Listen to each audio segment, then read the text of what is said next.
biso tout le monde a kayo to ebite mon livre en bonne santé. Est-ce que na bato ba komituna na bato ba lobaka est-ce que mon livre ko kolobela bango lelo que ali na santé malamu ndenge biso tout le monde a kayo que otikali kaka sportive ndenge ozala kaka.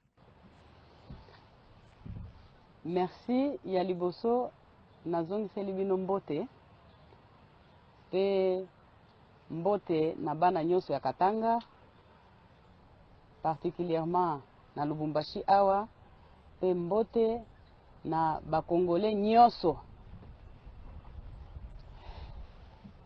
Est-ce que eza mutuna to eza constat?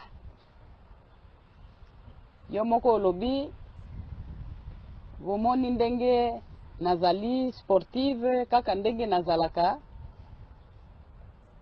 na banzete soki nzambe apesaka ngai santé ya malamu te nalingaki kosala misala nyonso oyo nasali awa te.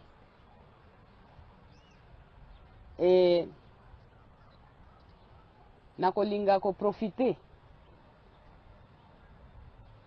po na rassurer batu nyonso bakongole nyonso